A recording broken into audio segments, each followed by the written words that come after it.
बिस्मिल्लाहिर्रहमानिर्रहीम। नाज़रीन अस्सलाम वालेकुम, मैं हूँ इमरान वसीम। नाज़रीन, इस्लामाबाद हाई कोर्ट में चेयरमैन तहरीक इंसाफ इमरान खान की तोशा खाना की कन्विक्शन के ख़िलाफ़ फ़ैसले के ख़िलाफ़ जो आज की समाअत है, उस समाअत का अहवाल आपके साथ हम शेयर करेंगे। नाज़रीन, इस अदालती कार्रवाई में चेयरमैन PTI इमरान खान की लीगल टीम की जानिब से 2 इस्तदाएँ की गईं। एक प्रेयर जो है वो इस्लामाबाद हाई कोर्ट के 2 रुकनी बेंच ने, जिसको हेड कर रहे थे आमिर फ़ारूक साहब, और बेंच में शामिल हैं दूसरे जज जैसे तारिक महमूद जहांगीरी साहब, एक इस्तदा को एक्सेप्ट कर लिया गया है। दूसरी जो इस्तदा थी इमरान खान साहब के वकला की, उसको रद्द कर दिया गया। तो खान साहब के वकला ने आज अदालत में अपील पर जो पहली समाअत हुई है, क्या दलाइल दिए हैं, जज साहबान के क्या रिमार्क्स थे और कौन सी इस्तदा को एक्सेप्ट किया गया है, कौन से इस्तदा को जो है वो रिजेक्ट किया गया है, ये सारी तफसीलात आपके साथ हम शेयर करेंगे। नाज़रीन, जो पहली समाअत है उसमें पहले जो 15 मिनट है वो फैसला कुन थे और ख़ान साहब के वकला को आमिर फ़ारूक साहब ने अपने चैम्बर में भी बुलाया है। ये क्या मामला था, ये क्या माजरा था, इसका अहवाल भी आपके साथ हम शेयर करेंगे। लेकिन बाकी की जो समाअत है पहले 15 मिनट की अदालती कार्रवाई के बाद, उसमें ख्वाजा हारिस साहब ने कुछ पॉइंट्स जो है वो, कुछ दलाइल, कुछ गुजारिशात अदालत के सामने रखी हैं। वो क्या मामला था, उसकी तफसीलात भी आगे चल के आपके साथ हम शेयर करेंगे। लेकिन गुफ्तगू का आगाज़ करेंगे 1:28 पर अदालती कार्रवाई का आगाज़ हुआ।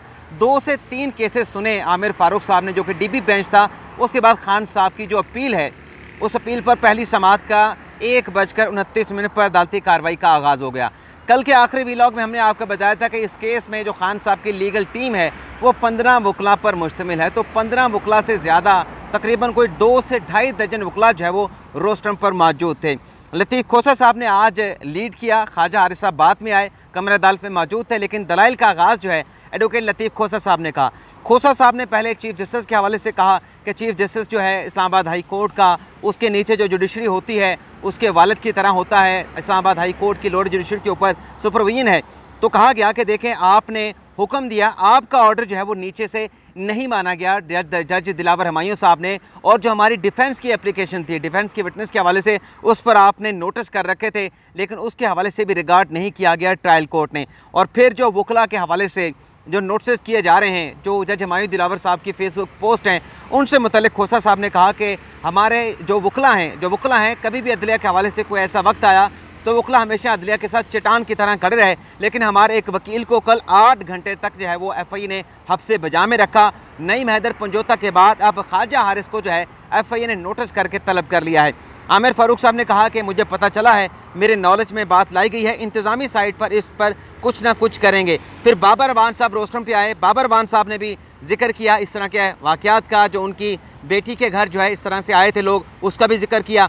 आमिर फ़ारूक साहब ने कहा कि जो कुछ भी है तहफ़्फ़ुज़ मिलना चाहिए, डॉक्टर साहब आप मेरे चैम्बर में आ जाएँ। शेरवज़ मरवत साहब भी आए। शेरवज़ मरवत साहब ने कहा कि कल आपके ऑर्डर के बाद मैं गया था अटक जेल में इमरान खान साहब के साथ मुलाकात करने के लिए।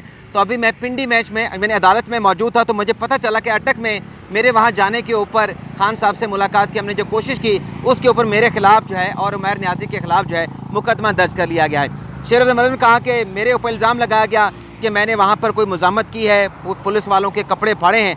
तो उस पर चीफ जस्टिस आमिर फ़ारूक साहब ने कहा कि डोंट वरी, हम सब एक ही सिस्टम का हिस्सा हैं, आप मेरे चैम्बर में आ जाएं। खान साहब के जो सीनियर वकला हैं उन्हें आमिर फ़ारूक साहब ने अपने चैम्बर में बुला लिया है अदालती कार्रवाई के बाद। लतीफ़ खोसा साहब ने इसके बाद बड़े तवील दलाइल दिए, लंबे दलाइल दिए, और दौरान जज साहबान ने कोई सवाल नहीं किया, कोई रिमार्क्स नहीं दिया। खोसा साहब ने कहा कि सुप्रीम कोर्ट में आज मैं ट्रायल के लिए गया हुआ था, वहाँ पर भी हमारा एक मामला जो पेंडिंग है। और फिर खोसा साहब ने कहा कि हमारा जो डिफेंस थे, डिफेंस की दरख्वास्त आपके सामने थी, उस पर आपने नोटिस कर रखे थे, लेकिन जज साहब जो है वो न्यूट्रल नहीं थे। ड्यू जो प्रोसेस ऑफ लॉ है उसको फॉलो नहीं किया गया। आपने इस मामले को दोबारा जज हुमायूं दिलावर के पास रिमांड कर दिया। फिर क्या हुआ, जो कुछ भी हुआ, खोसा साहब ने कहा कि वो सब ने देखा है। मैक्सिमम जो है, खोसा साहब ने कहा कि 3 साल की सज़ा हमारे क्लाइंट इमरान खान को सुना दी गई, 1 लाख का जुर्माना किया गया, और 1 लाख का जुर्माना अगर अदा ना किया तो फिर 6 माह मजीद जो है वो सज़ा भुगतने का ऑर्डर दिया गया। यहाँ पे नाज़रीन आपको बताते हैं कि हम पिछले जब से खान साहब को सज़ा हुई आपको बताते रहे, अपडेट करते रहे कि खान साहब 5 साल के लायल हुए हैं। खान साहब पार्टी चेयरमैन से भी हाथ धो बैठेंगे, मारूम हो जाएंगे। तो कल आपको याद होगा कि इलेक्शन कमीशन ने रात गए फैसला अनाउंस कर दिया था कि क्योंकि खान साहब 5 साल के नायल हुए हैं तो लिहाजा वो पार्टी के चेयरमैनशिप को भी रिटेन नहीं कर सकते। यानी खान साहब अब पाकिस्तान तहरीक इंसाफ की हेड नहीं रहे। पाकिस्तान तहरीक इंसाफ चाहे तो उन्हें जमात का कायद बना सकती है। आज के दिन तक बात कर रहा हूँ, जब तक ये फैसला फील्ड में मौजूद है। खोसा साहब ने कहा कि जज का काम इंसाफ करना होता है, जज ने कानून के मुताबिक चलना होता है, एडिशनल जज ने आपके हुक्म की नाफरमानी की है। अब यहाँ पे खोसा साहब कह रहे हैं कि जज हुमायूं दिलावर साहब ने इस्लामाबाद का हाई कोर्ट के हुक्म की नाफरमानी की, लेकिन इस्लामाबाद हाई कोर्ट का ये भी हुक्म था ना कि जब आपको बुलाएं अपना जज दिलावर हुमायूं फाइनल आर्गूमेंट के लिए या नोटिस दे के आपको बुलाएं, आपने वहाँ पे जाना है, तो ख़ुद भी नहीं गए। 8:30 बजे का वक्त था, 8:30 बजे के बाद 9 बजे, 9 बजे के बाद 10 बजे, तो 3 सेशन में तो खान साहब के वकला पेश नहीं हुए, उसका जिक्र नहीं किया लतीफ़ खोसा साहब ने। और क्यों करते, अपने खिलाफ बात जाते। और फिर कहा कि 3 साल की सज़ा जो है वो उसमें कानून में थी, 3 साल सज़ा सुना दी गई, खिलाफ कानून हमारे खिलाफ ये फैसला दिया गया, गवाहों पर आपने नोटिस कर रखा था। और कल लतीफ़ खोसा साहब ने कहा कि कल आपने हमारी जिस दरख्वास्त पर नोटिस कर रखा है वो आपके सामने समाअत के लिए मुकर्रर है। अदलिया का सिस्टम, आइन और जो बुनियादी हकूक़ है उसका मजाक उड़ाया गया जज हुमायूं दिलावर के इस फैसले में। आगे कहा गया कि ऐसा कभी नहीं हुआ कि ज़ेर अल्तवा मामला किसी आला अदालती फोरम पे हो, हाई कोर्ट में हो, सुप्रीम कोर्ट में हो, हमेशा ट्रायल कोर्ट जो है वो आला अदलिया में पेंडिंग मामलात का लिहाज करती हैं, उसका रिगार्ड किया जाता है। आपने आमिर फारूक साहब से कहा, लतीफ़ खोसा साहब ने, कि आपने बुनियादी हकूक़ का तहफ़्फ़ुज़ करना है। और फिर असल इस्तदा की बड़ी ही शाइस्तगी के साथ लतीफ़ खोसा साहब ने कि 3 साल की बड़ी शार्ट सज़ा है, तो आप ये जो फैसला इमरान खान साहब का इसको मुअत्तल कर दें और बेल बॉन्ड के ऊपर ज़मानत पर इमरान खान साहब को रिहा करने का हुक्म सादर फरमा दें। कानून की जो हुक्मरानी है, uphold the majesty of the law, इसको आप बरकरार रखें। फिर आमिर फारूक साहब ने जब ये प्रेयर की, लतीफ़ खोसा साहब ने, आमिर फारूक साहब ने बेंच के जो दूसरे रुकन हैं तारिक महमूद जंगीरी साहब, उनके साथ मुशावरत की। मुशावरत करने के बाद फ़रीक़ैन को नोटिस जारी कर दिया गया है। अटॉर्नी जनरल को नोटिस किया गया, जो मुझे पीछे आवाज़ आई उसके मुताबिक अटॉर्नी जनरल को नोटिस किया गया। इलेक्शन कमीशन और दीगर जो फ़रीक़ैन हैं उन्हें आइंदा की तारीख़ के लिए, तारीख़ अभी नहीं बताई गई, लेकिन आइंदा की तारीख़ के लिए नोटिस कर दिया गया है। खान साहब के ये 14 मिनट तक समाअत हुई। खान साहब के वकला ने इस्तदा की कि जो सज़ा है खान साहब की उसको भी सस्पेंड करें, तो उस पर कहा अपने जज साहब ने, आमिर फारूक साहब ने, कि बल्कि सस्पेंड उन्होंने नहीं की। खान साहब के वकला ने कहा कि कल आपने क्योंकि नोटिस कर दिया है, कल इस अपील को समाअत के लिए मुकर्रर कर दें, दोबारा अपील के ऊपर समाअत करें।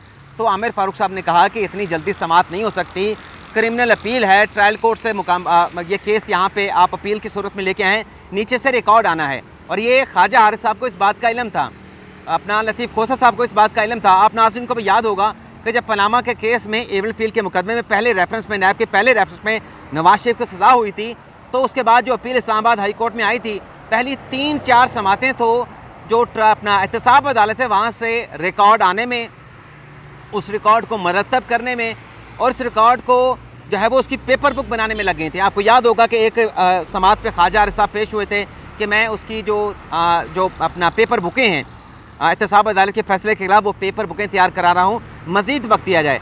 तो ये आज अदालती समात हुई है।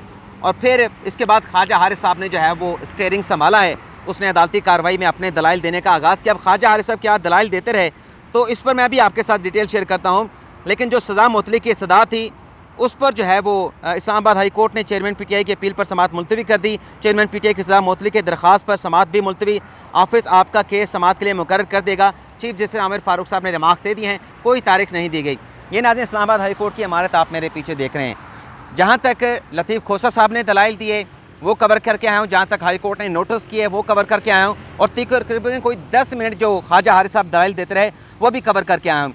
ख्वाजा हारिस साहब ने कहा कि जिस तरीके से जो इस्तदा ख्वाजा हारिस साहब ने की कि जिस तरीके से नीचे ट्रायल कोर्ट में ये मुकदमा रोज़ाना की बुनियाद पर चला है, इसी तरीके से यहाँ पर भी केस जो है वो रोज़ाना की बुनियाद पर चलाया जाए। और फिर ख्वाजा हारिस साहब ने कहा कि हमने कुछ दरख्वास्तें दायर करनी थी, जो आपका 3 अगस्त का आपका हुक्मनामा था उसके खिलाफ 4 अगस्त को आपने फैसला सुनाया था, 5 अगस्त को मैंने सुप्रीम कोर्ट में अपीलें दायर की, मेरा मुंशी वहाँ पे अपील दायर करने के लिए आ गया। ख्वाजा हारिस साहब ने कहा कि मैंने 10:30 बजे अदालत में जाना था, हुमायूं दिलावर साहब की अदालत में, लेकिन उससे पहले मेरा जो मुंशी आपके दो फैसले थे, जिसमें एक में आपने केस को नीचे रिमांड कर दिया था, दूसरा आपने जो हमारी गवाहों की विटनेस से मुतल्लिक जो दरख्वास्त थी, गवाहों से मुतल्लिक, डिफेंस गवाहों से मुतल्लिक, उस पर आपने स्टे ऑर्डर नहीं दिया था, उस पर हमने अपील दायर करनी थी। तो मेरे जो मुंशी है दामन, वो अपील दायर करने के गया, वहाँ पे कुछ लोगों ने उसको हरासा किया, उसको लापता कर दिया। 10:30 बजे वहाँ पे गया, 10:30 बजे के बाद 10:42 पर मेरा उसके साथ रब्ता मुनक़ता हो गया। तो मैं वहाँ से निकला, सीधा सुप्रीम कोर्ट गया, खुद सुप्रीम कोर्ट गया, ख्वाजा आरिफ साहब ने कहा,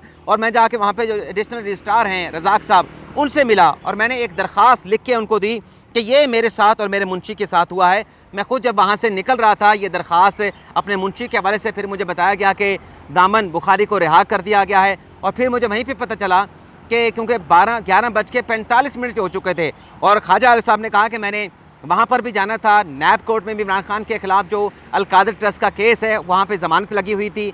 जो तोशा खाना का केस है वो भी ट्रायल कोर्ट में लगा हुआ था, जज बशीर साहब की अदालत में, वहाँ पर भी जाना था। मुझे बताया गया कि जज हमायूं दिलावर साहब ने इस केस में फ़ैसला महफूज कर लिया है।